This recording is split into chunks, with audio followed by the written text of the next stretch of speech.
Welcome to another episode of Royal Rumble. This time, Dawi will face up against Chaos. So thank you for tuning in another episode of Royal Rumble. This time I play with Dawi and facing up against Chaos. And yeah, I like this matchup very much. I think overall it's in the favor of Chaos, of course, but you have the chance to win the game with Dawi, and I made so much matches with Dawi against Chaos, and it's very possible to handle this. And I think Dawi is very underrated. Of course, they have not that much options to win against the enemy because they have nearly no mobility. But I think they have the strongest infantry in the game overall, and if you use it right, you can win. So let's go to my army composition over here, and yeah.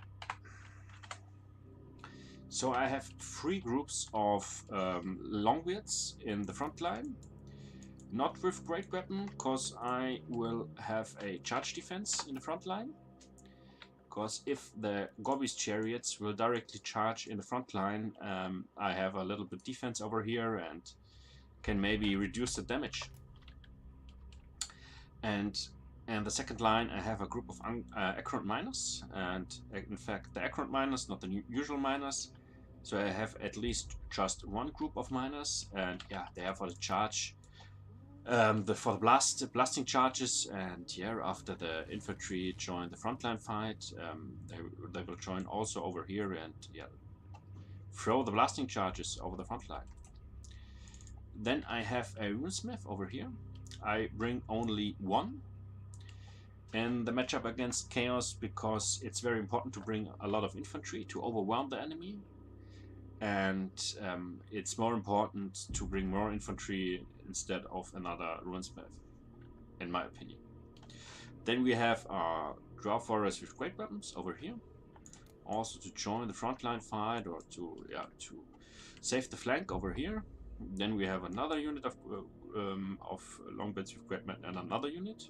Yeah, these are longbeards with great weapon and dwarf warriors with great weapons. Sorry about that. Yeah, for the protection of this side over here, but also to join the frontline fight if it's necessary.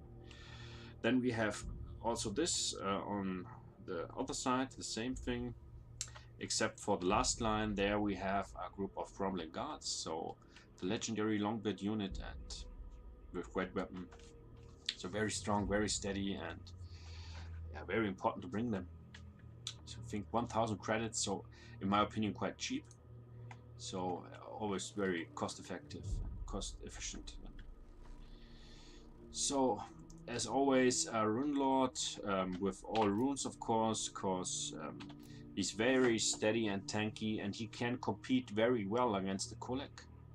So yeah, he is on the mount, so he will not fly around, and also he's quite tanky. So he has 120 armor. That's a lot, and the weapon strength is not that high, but the performance against the Kolek is, yeah, in addition, of course, with other units, quite good.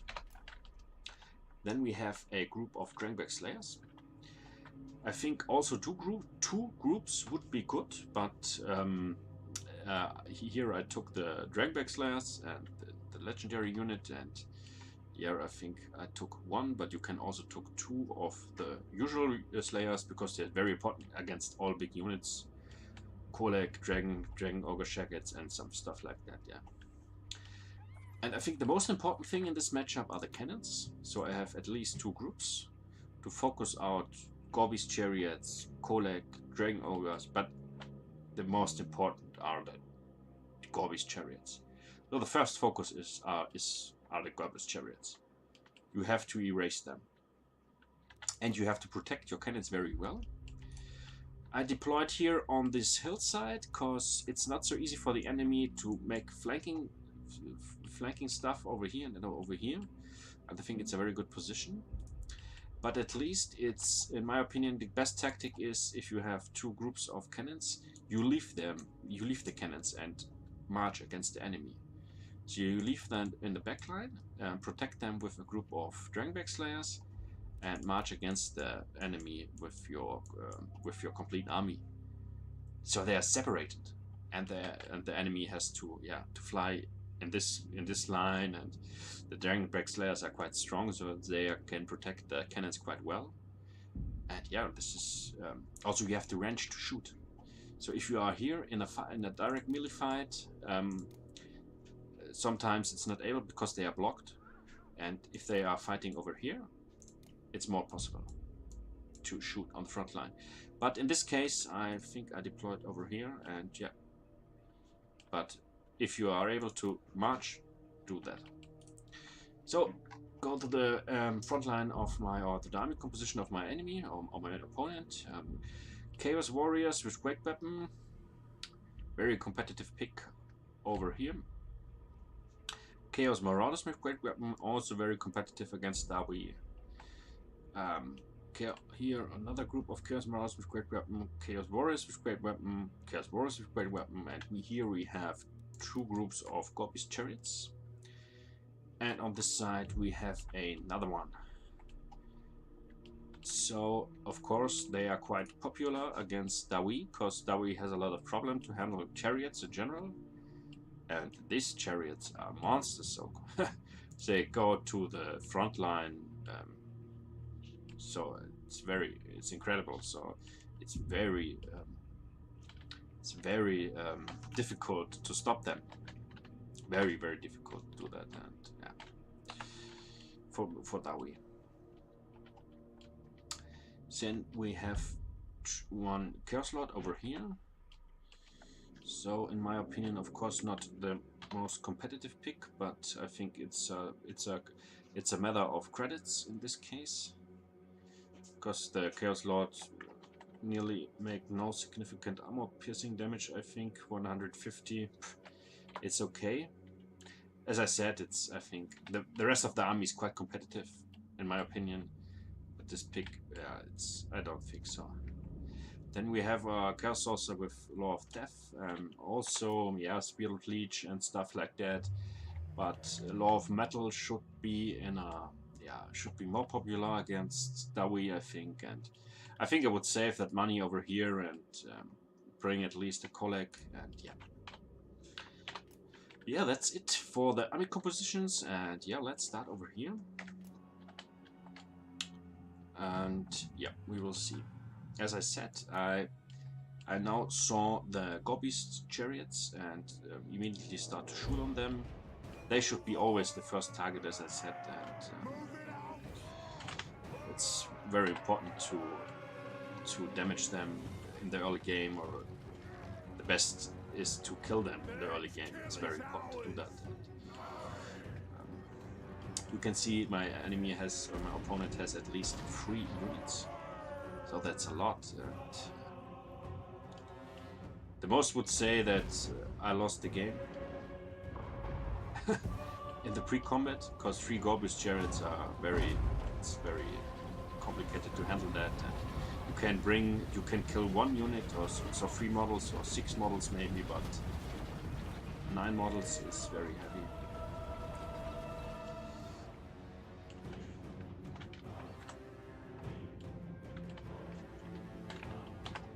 So we have my enemy charge in over here.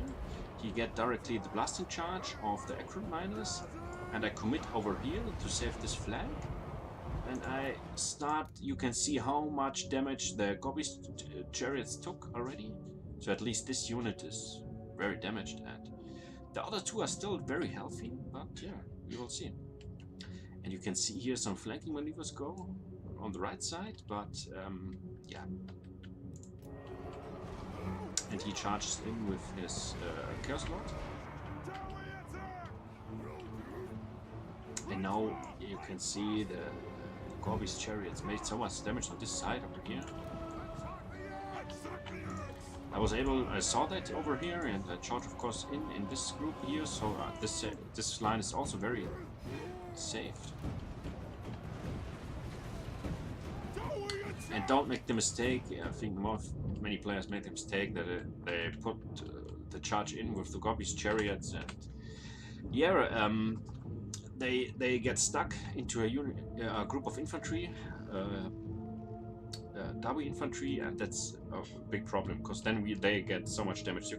You have to pull them out very fast, put them out. So if you get stuck into a group of Dawi infantry, go out very fast. Look after your chariots.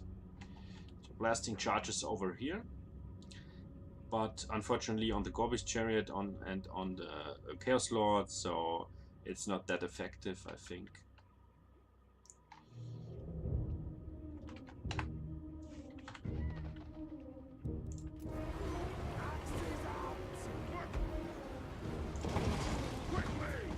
So the performance of my infantry over here and here is quite okay. Also here I should be able to hold the line. But here I'm very overwhelmed, and I think it was a quite good idea to bring so much infantry units of the enemy, because that will overwhelm the Dawi infantry. That's not good.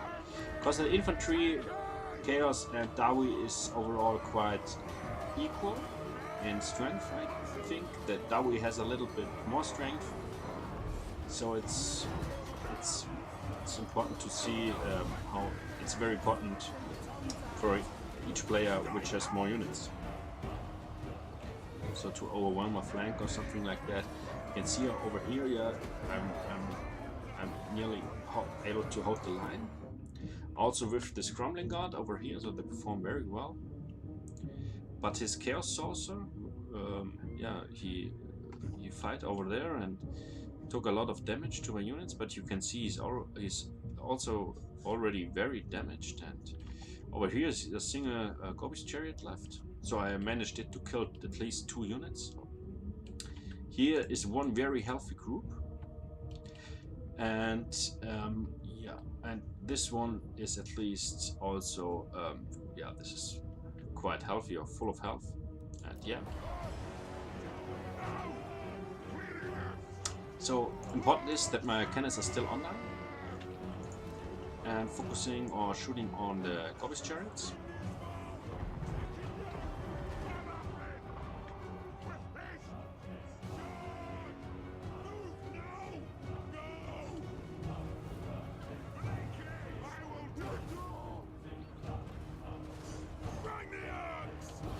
So now he flies into the group of cannons because he noticed how much damage he took from the cannons, and I immediately saw that, of course, and my Dragonback Slayers are always in the range of the cannons, and I sent them directly to attack this Chaos Lord. And yeah, and Manticores are quite strong, and but Chaos Lord with the Manticore, this group of Dragonback Slayers will massacre them, and they should be able to kill him at least, if you don't fly away.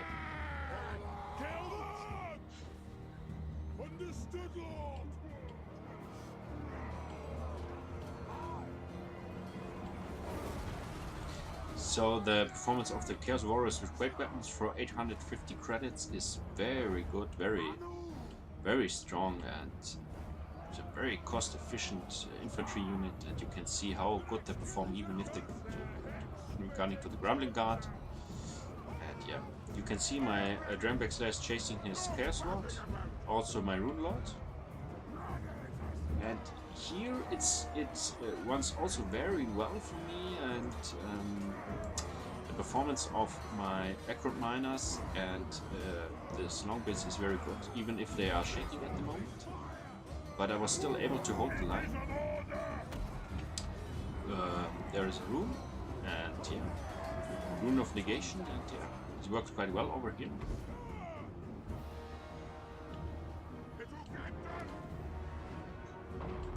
You can see the Gorbis chariots are still very healthy and online, and still doing so much damage to my frontline or the rest of my units.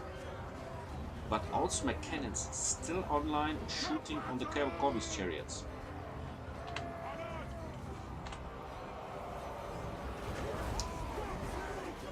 So at least you have to protect your cannons, as I said in former videos, and to yeah, to shoot. And if your cannons are still online in the late game, you have a lot of advantage. And now you can see, of course, the Drangwag Slayers fighting with Gobi's chariots, and yeah, as I said, you have to pull them out very fast because they will massacre them also.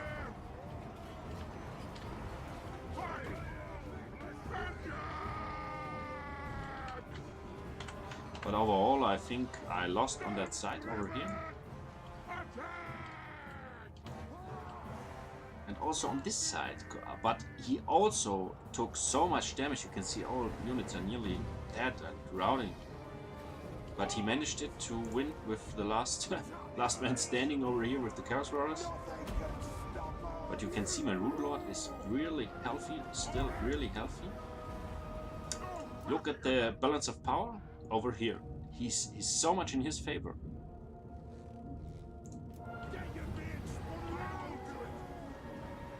But his Chaos Sorcerer is shaking, routing now. All these units are shaking. This group of Chaos Warriors is still very healthy, and this also, but I think it's not enough to kill out my Rune Lord and also the Gobi's chariots.